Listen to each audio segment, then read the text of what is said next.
जम्मू कश्मीर के पहलगाम में कल हिंदुओं पर हुए आतंकवादी हमले में 27 लोगों की मौत हो गई और 20 से ज़्यादा लोग घायल हैं। इस हमले के बाद एक सबसे बड़ी चर्चा यही है कि भारत सरकार का रिएक्शन क्या होने वाला है। ये कुछ दिनों में हमें पता चल ही जाएगा, लेकिन एक सवाल मैं आपके सामने रखना चाहता हूँ कि क्या इस परिस्थिति के लिए भारत का सुप्रीम कोर्ट जिम्मेदार नहीं है।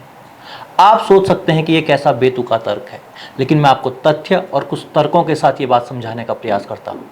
नमस्कार, मैं अभिषेक, आप देख रहे हैं द पैम्फलेट। दोस्तों, पहली बात, लंबे समय तक आतंकवाद का गढ़ रहे कश्मीर की स्थिति को देखते हुए भारत सरकार ने सोच समझकर एक बड़ी रणनीति के साथ साल 2019 में धारा 370 में बदलाव किया था और जम्मू कश्मीर को एक केंद्र शासित प्रदेश बनाया था, जिसके बाद धीरे धीरे ही सही चीजें बदल रही थी। हाँ, ऐसा नहीं था कि आतंकी हमले बिल्कुल समाप्त हो चुके थे, लेकिन ऐसा भी नहीं हुआ कि पहले की भांति हर रोज घाटी में पत्थरबाजी या आतंकी घटनाएं लगातार हुई हों। लेकिन एक इकोसिस्टम को ये पसंद नहीं आ रहा था, तो याचिका लगाकर पहुंच गए सुप्रीम कोर्ट। 4 साल तक ये मामला लंबित रहा। हफ्तों तक सुप्रीम कोर्ट इस पर सुनवाई करता रहा। हालांकि अंत में फैसला केंद्र सरकार के पक्ष में आया, लेकिन देश की संप्रभुता और सुरक्षा से जुड़े मसले पर इतना समय व्यर्थ किया गया, 4 साल। और सुप्रीम कोर्ट ने अपने फैसले में क्या कहा?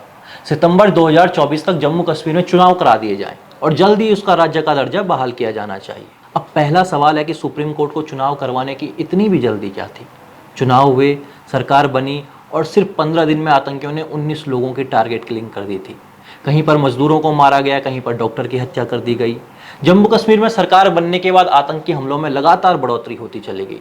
तो क्या सुप्रीम कोर्ट ने कभी इस डेटा का विश्लेषण करने की हिम्मत जुटाई है? अब कुछ लोग कह सकते हैं कि केंद्र शासित प्रदेश है, उपराज्यपाल के पास अधिक शक्तियां हैं, सरकार और इंटेलिजेंस फेलियर है।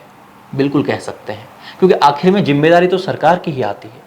लेकिन फिर सवाल यही है कि जब यही सरकार अपने स्तर से समस्याओं को सुलझाने का प्रयास करती है, चीजों को सही करने जाती है, तो भारत की न्यायपालिका क्यों बीच में हस्तक्षेप करती है? उपराज्यपाल के प्रशासक रहते हुए उस सिस्टम को दुरुस्त किया जा रहा था, जिस सिस्टम में आतंकियों के कई सिंपैथाइजर घुसे रहते थे।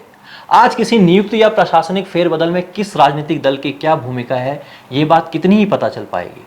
कश्मीर की सत्ता में बैठे वो पॉलिटिकल पार्टीज हैं जो कहते थे कि 370 हटना यानी आइडिया ऑफ इंडिया की सजाए मौत है। तो क्या आप ऐसे माहौल में उम्मीद कर सकते हैं कि सुरक्षा से कोई समझौता नहीं किया जाएगा? दरअसल ग्राउंड पर प्रशासन कैसा चलता है, इसका आइडिया सुप्रीम कोर्ट के जजों को है ही नहीं। होता भी कैसे?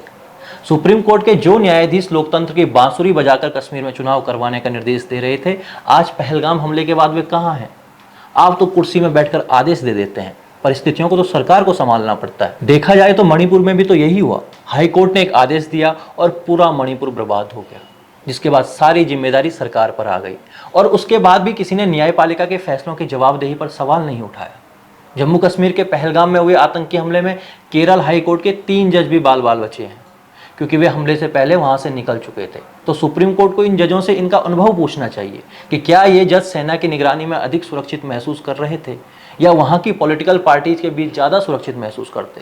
क्योंकि मिलावट के अनुसार तो लोकतंत्र का अर्थ यही है ना कि राजनीतिक दलों की भावना। दोस्तों, पहलगाम में आतंकी हमले की जांच तो सरकार करेगी ही, एक्शन भी सरकार ही लेगी, लेकिन सुप्रीम कोर्ट को इस बात पर विचार करना चाहिए कि क्या उनके लोकतंत्र की बांसुरी के कारण कश्मीर की सुरक्षा से समझौता हुआ है। अगर उन्हें ऐसा फील होता है तो उन्हें यह स्वीकार कर देना चाहिए कि हर मुद्दे पर सरकार को निर्देश देने का काम सुप्रीम कोर्ट का नहीं है। यह संविधान भी कहता है और देश काल परिस्थितियां भी। धन्यवाद।